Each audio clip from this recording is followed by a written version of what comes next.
सास पुराने गाने गाती है, एक हास्यपूर्ण और शिक्षाप्रद कहानी। अधिवेशन और परिचय। यह कहानी एक छोटे से गांव की है, जहां एक सास और बहू की रिश्तेदारी बेहद प्रसिद्ध थी।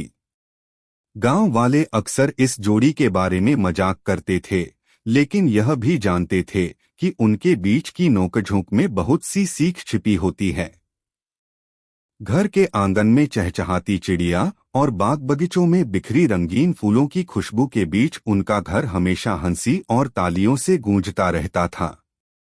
अगर आप अपनी माँ से प्यार करते हो और उनको हमेशा खुश देखना चाहते हो तो चैनल को सब्सक्राइब करो, लाइक करो, हर हर महादेव कमेंट करो। बहुत ही जल्द आपको खुशखबरी मिलेगी। प्लीज वीडियो को लास्ट तक जरूर देखें। अब आगे सुने। गांव में सबका प्रिय घर था यह, क्योंकि यहाँ के लोग हमेशा किसी न किसी बात पर हंसी मजाक करते रहते थे। यही कारण था कि गांव का माहौल हल्का फुल्का और खुशहाल रहता था। घर में कुल 5 सदस्य थे, सास, बहू, उनका पति और 2 छोटे बच्चे। सास का नाम था शांति देवी और बहू का नाम था राधा। शांति देवी एक उम्रदराज महिला थीं, जिनकी आवाज बहुत ही मीठी थी। वो पुराने हिंदी गाने गाने में माहिर थीं। यह गाने न सिर्फ उनके युवा दिनों के यादगार पल होते थे, बल्कि यह गांव की पुरानी यादों का हिस्सा भी बन चुके थे। सास की आवाज में एक खास जादू था जो सुनने वाले को जैसे किसी और ही दुनिया में ले जाता था। राधा, शांति देवी की बहू, एक समझदार और निपुण महिला थी। वह घर का सारा काम करती थी और बच्चों को अच्छे संस्कार देने की कोशिश करती थी। राधा शांति देवी का बहुत सम्मान करती थी, लेकिन कभी कभी शांति देवी के गाने सुनकर वह थोड़ी चिढ़ भी जाती थी। राधा को लगता था कि सास के गाने सुनकर घर के कामों में देरी होती थी और बच्चों को स्कूल भेजने में भी समय बर्बाद हो जाता था। कहानी की शुरुआत। एक दिन राधा घर के कामों में व्यस्त थी। बच्चों को स्कूल भेजने की तैयारी कर रही थी। तभी सास शांति देवी ने अपना प्रिय गीत मेरा जूता है जापानी गाना शुरू कर दिया।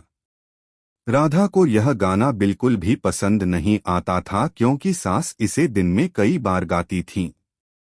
राधा ने एक गहरी सांस ली और सोचा, आज तो मुझे सास से यह गाने की आदत के बारे में बात करनी पड़ेगी।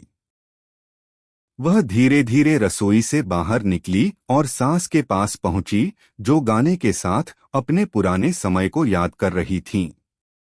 राधा ने हल्के शब्दों में कहा, माँ, क्या आप कुछ देर के लिए गाने बंद नहीं कर सकती? बच्चों को स्कूल भेजने का समय हो गया है और घर का काम भी बहुत बाकी है।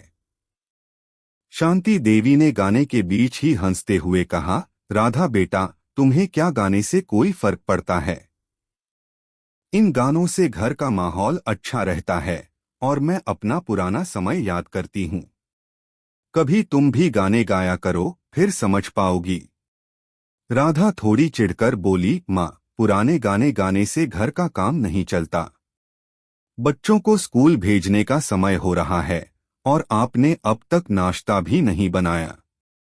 शांति देवी ने हंसते हुए कहा, तुम चिंता मत करो बेटा। गाने गाने से दिल खुश रहता है और जब मन खुश रहेगा तो काम भी अच्छे से होगा। वैसे भी इन गानों से मुझे बहुत सुख मिलता है। तुम देखना, आज तुम्हें क्या सीख मिलेगी। राधा मुस्कराई और मन ही मन सोचा, आज तो सास को समझाकर ही रहूंगी। अब और नहीं सह सकती। सास की विशेषता और गाने की शुरुआत। शांति देवी का प्रिय गाना था, मेरे सपनों की रानी कब आएगी तू। वह अक्सर इस गाने को बड़े आनंद से गाती थीं। उनका गाना सुनकर गांव के लोग भी उनकी तारीफ करते थे। एक दिन राधा ने देखा कि सास अपने पुराने गाने गाते हुए घर के बाग में जा रही थीं। राधा को लगा कि यह अब बहुत ज्यादा हो चुका है। वह सास के पास गई और कहा, माँ, क्या अब आप यह गाने बंद नहीं करेंगी?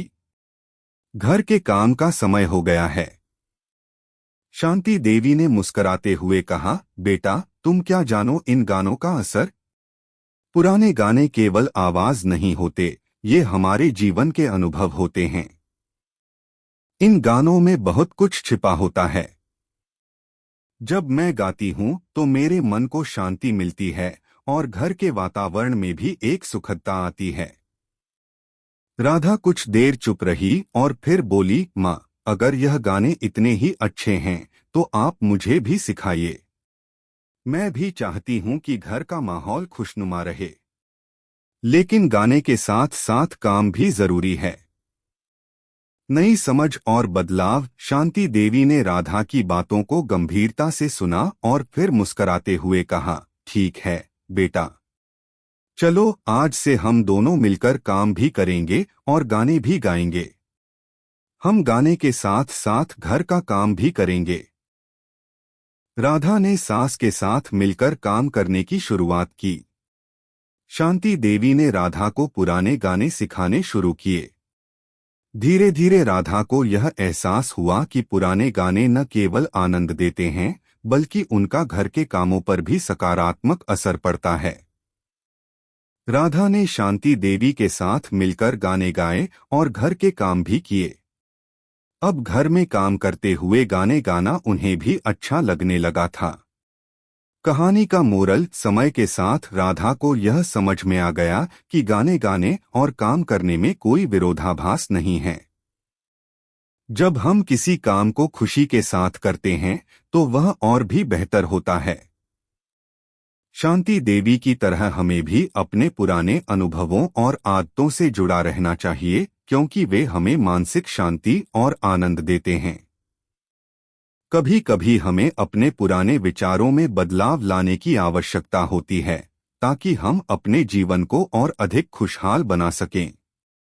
समाप्त। यह कहानी एक मनोरंजक और शिक्षाप्रद कहानी के रूप में सास बहू के रिश्ते की जटिलताओं को उजागर करती है। साथ ही यह भी बताती है कि एक अच्छी समझ और साझेदारी से किसी भी रिश्ते में सुधार किया जा सकता है। प्लीज लाइक करो, सब्सक्राइब करो, कमेंट करो कैसी लगी आपको कहानी। धन्यवाद।